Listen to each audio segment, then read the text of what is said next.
Today, normal looks something like this. Getting up early in the morning, putting on your expensive clothes that you purchased on credit cards, sitting in traffic in a car on a 7-year loan for a job you don't love because you need the money to pay for those expensive clothes and that car. Meanwhile, the person's home is empty because, well, you're stuck in commuter's traffic. Well, that's exactly why I'm so frugal, and I'm not normal by today's standards. In fact, I'll share why I happily took a 6-figure pay cut and why I'm here stuffing a bottle of bourbon in my luggage. Over the past 10 years, I went from obsessing about moving up a corporate ladder every day, traveling nonstop for work all around the country, upgrading and collecting stuff that I didn't need, and drinking every single day, sometimes even at 9 a.m., because I couldn't stand the direction my life was taking. Now fast forward to today. I'm being at home more and present with my wife and my daughter without being stressed out or on my phone nonstop. I'm there more at family events. I play tea party when I want and work kind of when I want for whoever I want to work for. Basically, becoming frugal has allowed me to buy the ultimate purchase. My life back. I learned more stuff in my life wasn't making me happy.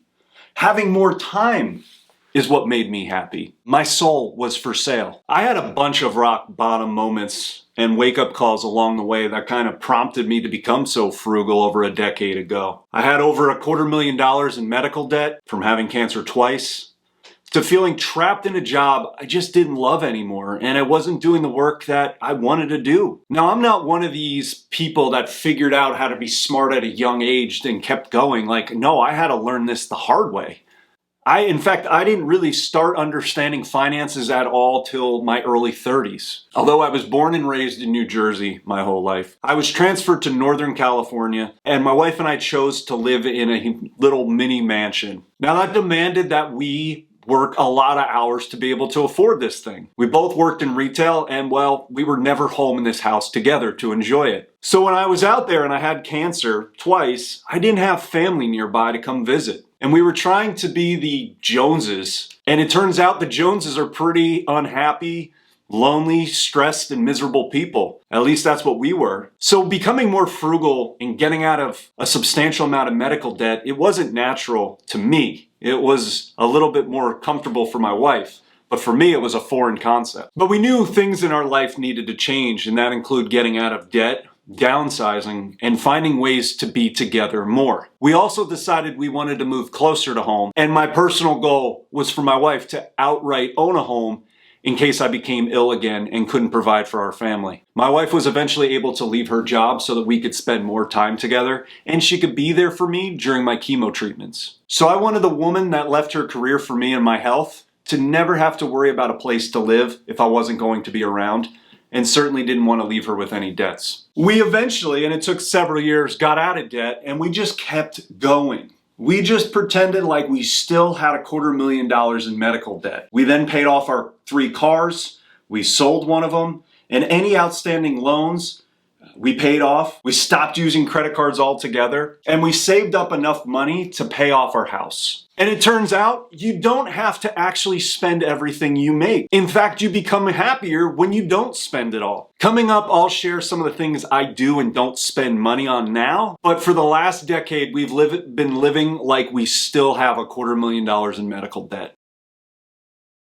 About a year after my diagnosis in California, we moved back close to family, and we chose to live in basically the middle of nowhere in Pennsylvania. We wanted to also start a family, which is something we put off, and we eventually, through the foster care system, adopted the sweetest little girl in the world. I don't share pictures of her online, but Brianna, if you're watching this someday, Daddy loves you more than anything. We want to teach our daughter through role modeling that money should equal safety and security. We want to teach her from an early age to live below her means so that she doesn't make some of the mistakes in life that I did. At least that's my hope. Over the past couple years, I started to experience panic attacks frequently. Like something that normally wouldn't bother me at all, I would just randomly start having panic attacks. My drinking was getting out of control, and I even traveled with alcohol in my luggage so that I could drink alone in my hotel room before and after meetings. I finally went to see a therapist, and it took a while for us to figure it out, but my job was causing me to be miserable. But I've been grinding in retail for 25 years. In fact, I've never missed a Black Friday at work, and I never made it to a Thanksgiving dinner with my family. But I eventually made it higher than I ever would have imagined up a corporate ladder, and I was making more money than I could have even dreamed of. But along the way, I lost who I was. I picked a career in retail because I loved electronics,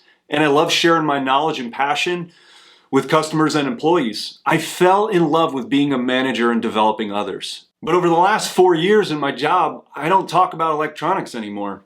The thing that kind of drove me to the career that I had. I haven't had an employee working for me for 4 years. And the majority of my job was teaching people how to sell credit cards. I had done some damage in my early 20s around credit cards, and here I was now teaching people to sell credit cards. And it's also, I felt like a hypocrite knowing that I had a YouTube channel in this past year that I started around being frugal and smart with your money, yet here I am at a corporate job teaching people how to sell more credit cards. Right before this past Christmas, I gave my notice after 20 years with an organization. I was done and I absolutely had nothing lined up, but I knew what I was doing needed to change. By this point, after living below my means, I saved up a few years' salary and I just decided I was going to take a chance on me. I wasn't getting younger. At 43, I didn't want to wait another 10 or 15 years to make a career decision. I ended up finding an incredible opportunity to work with a smaller company that I worked closely with that focuses on what my interests are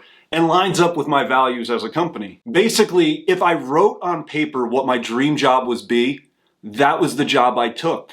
And when you take money out of the equation or as a factor in your decision making, it was a freaking no-brainer. But I had to take a 6-figure pay cut, and that was fine by me because even though I was earning a really good salary, I was bringing in more money than I needed, so I could afford to take a pay cut. Had I not made changes in life and lived like I was poor, I probably wouldn't have been able to do it and I'd feel stuck. In fact, what blew my mind is over the past 10 years, I've tried everything with quitting alcohol. And the next day, after quitting my job, I didn't need a drink. And I've been sober now for 6 months. Never in my wildest dreams as I looked into rehab and sort of stuff, as I knew I'd become an alcoholic, did I think it was my job. I made this radical change in my life because I became frugal over a decade ago.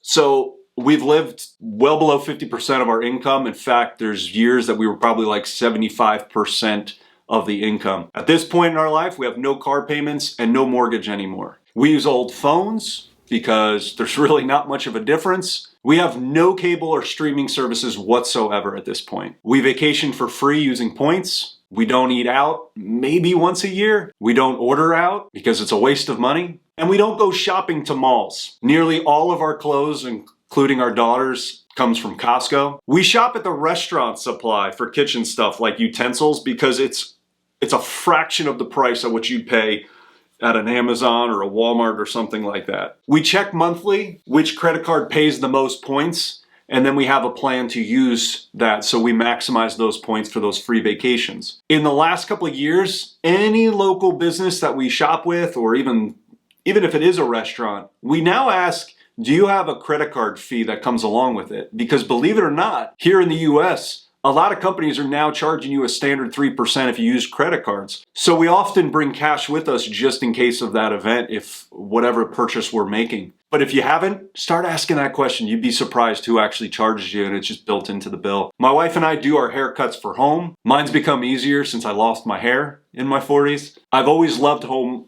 electronics. It's been my passion since I was a little kid. So I picked a job that I'd work in that career so that I get discounts. And honestly, most of the stuff in my home I probably wouldn't have if I had to pay full price.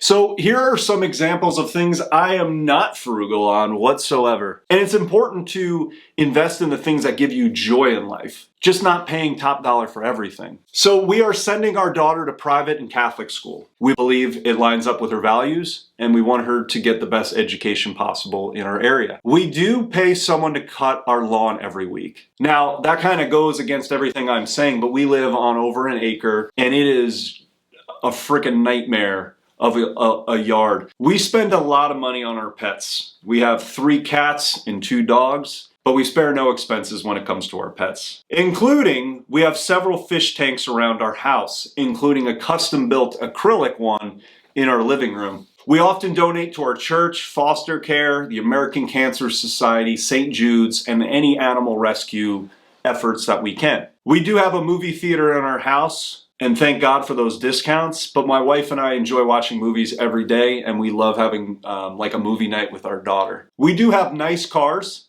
that are 100% paid for. So I wanted nice cars, and we have a BMW and we have a Dodge Ram, but our plan was to pay it off ASAP and drive it till it doesn't run anymore. We listen to music every single day in our home. When you walk into our home, there's probably music playing somewhere. To give you an example, we have about 12 speakers in our kitchen, and we even have speakers outside. Being frugal gives me total control of my life. I lived a life where I worked hard and I played hard, and I realized those things were not making me happy. I realized I needed to put so much effort into appearing like I was successful. At this point in my life, becoming frugal has truly become a habit for me. Being at home makes me happy. Being with my family makes me happy. I just prioritize my life around the things that make me happy, and I guess that makes me not normal anymore. And I'm okay with not being normal. It allowed me the opportunity to be able to walk away from a job that wasn't making me happy anymore. It allows my family to not be devastated by things like inflation, because I'm positioning myself to live paycheck to paycheck, to drive a car to impress someone I really don't care about. Does things like inflation impact me? Sure. But it's not as catastrophic as someone that was living paycheck to paycheck, or how I was living my life about 15 years ago. I no longer have to live my life hoping the best always works out, because hope is a terrible plan. Now, if you like this video here, you have to check out this one next, where I give brutal, honest advice on living off of 50% of my salary for a decade.